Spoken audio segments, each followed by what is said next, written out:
Regarde tes mains un instant. Tu as l'impression qu'elles sont vides, n'est-ce pas? Tu as l'impression que le temps, lui, ne s'arrête jamais de couler, alors que ta vie, elle, semble figée dans le ciment. Tu vois les autres avancer, tu vois les autres célébrer, et toi, tu es là, à répéter les mêmes prières, à frapper aux mêmes portes qui restent désespérément closes.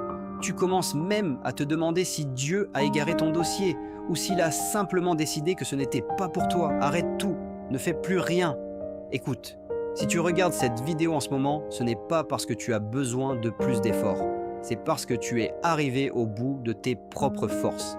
Et c'est exactement là que l'accélération divine commence. Dans les prochaines minutes, je vais te révéler pourquoi ta stagnation n'était pas une punition, mais une préparation. Et je vais te donner le protocole de l'heure 11e pour passer de l'attente à la manifestation soudaine.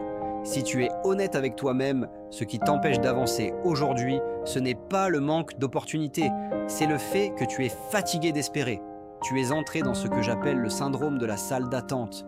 Tu as fait tout ce qu'on t'a dit de faire. Tu as prié, tu as travaillé, tu as été fidèle. Et pourtant, le numéro de tout le monde est appelé, sauf le tien. L'obstacle, ce n'est pas ta capacité. L'obstacle, c'est cette petite voix qui murmure au fond de toi. Peut-être que pour moi, c'est trop tard. Tu t'es habitué à la stagnation. Tu as fini par décorer les murs de ta prison. Tu as appris à vivre avec tes manques, à justifier tes retards, à dire « c'est la volonté de Dieu », alors que c'est parfois juste une saison de transition que tu as transformée en destination finale. Le vrai problème, ce n'est pas que Dieu est lent, c'est que tu as cessé de t'attendre au soudainement. Ton système émotionnel est en mode survie. Tu fonctionnes au ralenti parce que tu as peur d'être déçu une fois de plus. Tu as bâti des murs de protection autour de ton cœur, mais ces mêmes murs empêchent l'accélération d'entrer. Imagine un lieu saturé de douleur, la piscine de Bethesda. 5 portiques remplis de malades, de boiteux, d'aveugles, tous attendent la même chose, que l'eau s'agite. Parce qu'une légende dit qu'un ange descend parfois, et que le premier à plonger est guéri. Parmi eux, il y a un homme. Il n'est pas là depuis hier. Il n'est pas là depuis un an. Il est là depuis 38 ans. As-tu déjà réalisé ce que cela signifie? 38 ans à voir les autres passer devant lui. 38 ans à essayer de ramper vers l'eau pour voir un autre, plus rapide, plus entouré, lui voler sa place au dernier moment. Cet homme n'espérait plus la guérison. Il espérait juste ne pas mourir là. Il avait fini par faire corps avec son lit de misère. Son lit était devenu son identité. On ne l'appelait plus par son nom, on l'appelait le paralytique de Bethesda. Puis, un jour, sans prévenir, l'éternité entre dans sa salle d'attente. Jésus s'approche. Il ne va pas vers la foule. Il va vers lui et il lui pose une question qui semble presque cruelle. « Veux-tu être guéri ?» Écoute bien la réponse de l'homme, car c'est peut-être la tienne aujourd'hui. « Seigneur, je n'ai personne pour me jeter dans la piscine. » Il ne répond pas « oui ». Il explique pourquoi il a échoué. Il pointe du doigt son manque de relation, son manque de soutien, sa solitude. Il justifie sa stagnation. Mais voici le secret de l'accélération divine. Jésus n'a pas besoin que l'eau bouge. Il n'a pas besoin que tu aies des relations haut placées. Il n'a pas besoin que tu sois le premier dans la file. Il lui dit simplement « Lève-toi, prends ton lit et marche ». En une seconde, 38 ans de paralysie ont été effacés. Pas de rééducation, pas d'explication, juste une accélération brutale qui a rattrapé 4 décennies de temps perdu. Regarde bien cet homme, il a passé 38 ans à côté de la solution, mais il ne regardait que son problème. Et toi? Depuis combien de temps es-tu assis au bord de ta propre piscine? Depuis combien de temps dis-tu « je n'ai pas le diplôme, je n'ai pas le capital, je n'ai pas les bonnes relations » ou « personne ne m'aide » Écoute-moi bien, car c'est ici que ton accélération commence. Ton plus grand obstacle n'est pas l'absence d'aide, c'est ton attachement à ton lit. Le lit, c'est ta zone de confort dans la souffrance. C'est l'excuse que tu sors à chaque fois que tu échoues. C'est cette identité de victime que tu as fini par accepter. Tu dis que tu veux marcher, mais tu as peur de perdre l'attention que les gens te donnent quand tu te plains. Jésus n'a pas guéri l'homme pour qu'il reste allongé. Il lui a dit « Prends ton lit ». Pourquoi? Parce que ce qui te portait hier doit devenir ce que tu portes aujourd'hui. Ton témoignage ne sera pas « je n'ai plus de problème ». Ton témoignage sera Ce qui me paralysait autrefois est devenu la preuve de ma victoire. L'accélération divine, ce n'est pas Dieu qui fait tout à ta place. C'est Dieu qui te donne une instruction illogique. Lève-toi, alors que tes jambes tremblent encore. Si tu attends de ne plus avoir peur pour avancer, tu resteras à Bethesda toute ta vie. L'accélération arrive au moment exact où tu décides que ton futur est plus important que ton excuse. Écoute-moi attentivement. Dans la Bible, il existe une loi que le monde ne comprend pas. La loi de l'heure 11e. Dans la parabole de Jésus, des ouvriers travaillent depuis l'aube, sous la chaleur. Mais à la 11e heure, juste avant que le soleil ne se couche, le maître appelle ceux qui attendaient sur la place et leur donne du travail. À la fin de la journée, ils reçoivent le même salaire que ceux qui ont souffert toute la journée. L'accélération divine, c'est cela. C'est quand Dieu décide de compresser 12 heures de bénédiction en 60 minutes de faveur. Tu as peut-être perdu des années, mais Dieu ne va pas te rendre des années de survie. Il va te donner une récompense de champion. Pour entrer dans cette accélération, tu dois activer ce que j'appelle le protocole de l'heure 11e. Et tout commence par un nettoyage radical. La première clé est brutale, mais nécessaire. Tu dois te déconnecter des voix de la piscine. Pendant 38 ans, l'homme de Bethesda a baigné dans une atmosphère de plainte. À sa gauche, un aveugle qui disait « Le ciel est sombre ». À sa droite, un boiteux qui disait « On ne passera jamais ». Quand tu restes trop longtemps dans la stagnation, tu finis par te lier d'amitié avec d'autres stagnants. Tu crées une communauté de victimes où l'on se console mutuellement de ne pas avancer. L'accélération est impossible si tu continues d'écouter ceux qui justifient ton surplace. Ton action concrète aujourd'hui identifie les 3 sources, que ce soit des amis, des membres de ta famille ou même des comptes sur les réseaux sociaux qui nourrissent ta peur et ton sentiment d'impuissance. Pendant les 7 prochains jours, fais silence, déconnecte-toi de la fréquence de la piscine pour capter la fréquence du soudainement. On ne court pas un marathon avec des gens qui te supplient de rester assis avec eux. Pour que tes jambes spirituelles se lèvent, tes oreilles doivent arrêter d'écouter ceux qui ont abandonné l'idée de marcher. La deuxième clé du protocole est celle qui sépare les rêveurs des conquérants. L'obéissance illogique. Regarde bien la scène à Bethesda. Jésus dit à un homme qui n'a pas utilisé ses muscles depuis près de 40 ans « Lève-toi ». Scientifiquement, c'est impossible. Médicalement, c'est absurde. Si l'homme avait attendu de sentir des fourmillements dans ses jambes pour essayer de bouger, il serait encore là-bas, mort sur son lit. L'accélération divine ne répond pas à tes sentiments, elle répond à ton mouvement. Le problème de beaucoup, c'est qu'ils attendent une confirmation pour avancer, alors que l'instruction a déjà été donnée.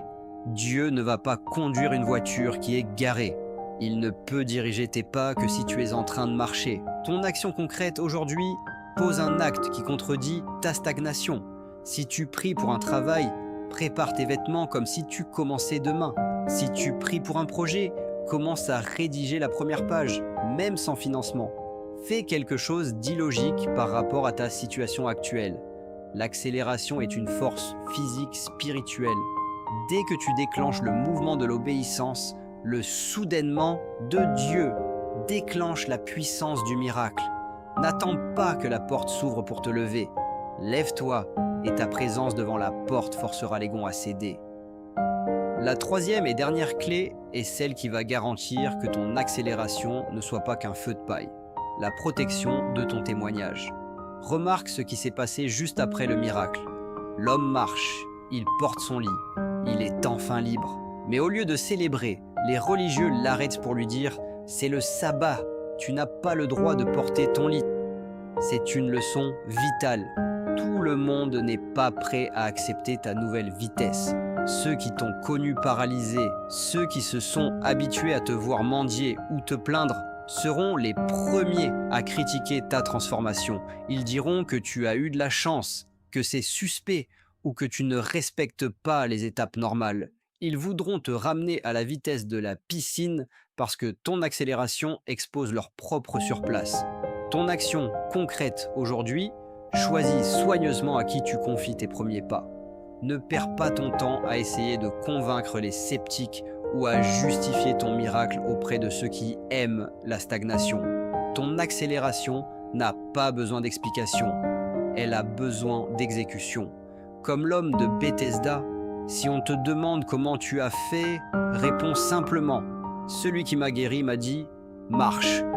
Ton seul argument, c'est le lit que tu portes sur ton dos. Ne t'arrête pas pour débattre avec ceux qui sont encore assis. Maintenant que tu as les clés, je dois t'avertir. Dès que tu vas quitter cette vidéo et commencer à marcher, l'ennemi va lancer 3 appâts pour te faire retourner à ta piscine. Si tu ne les reconnais pas, tu ralentiras sans même t'en rendre compte. Le premier, c'est l'appât de la douleur fantôme. C'est le piège le plus subtil. L'homme qui a été paralysé 38 ans va avoir des courbatures dès ses premiers pas. Son corps va lui crier « C'est trop dur, retourne t'allonger.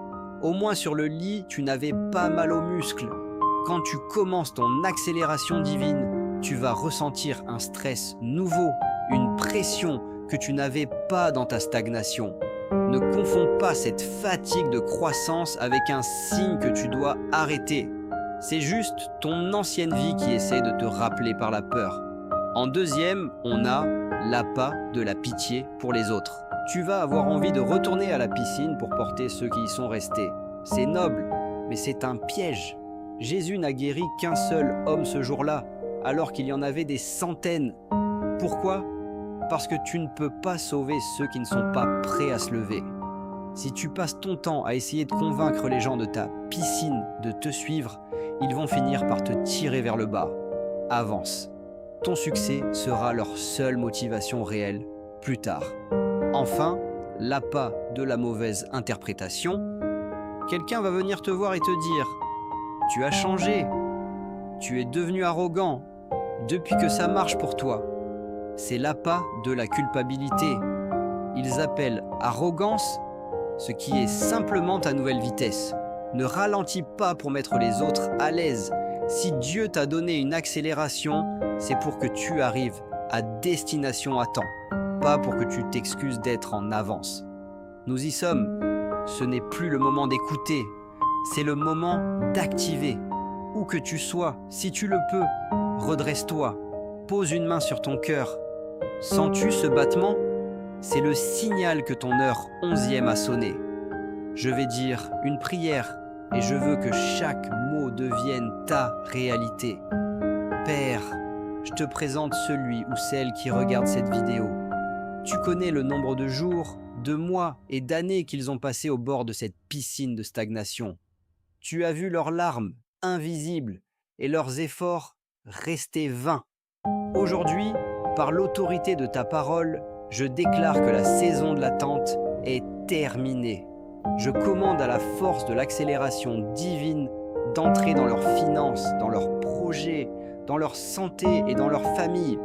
Que ce qui devait prendre 10 ans se manifeste en 10 jours. Que les portes qui étaient soudées par la rouille de la stagnation sautent maintenant sous la pression de ta faveur. Répète ces mots avec moi, à haute voix ou dans ton cœur. Je ne suis plus un spectateur de la piscine. Je ramasse mon lit, je me lève et je marche vers ma destinée. Mon Dieu est le Dieu du soudainement et mon accélération commence maintenant. Si tu reçois cette accélération, ne pars pas sans marquer ton territoire. Écris « Amen » ou « Je me lève » dans les commentaires. En écrivant ces mots, tu ne fais pas que commenter une vidéo, tu poses un acte prophétique devant des milliers de témoins. Regarde bien les commentaires des autres, car tu fais partie d'une armée qui se lève aujourd'hui. C'était Foi et Espoir TV.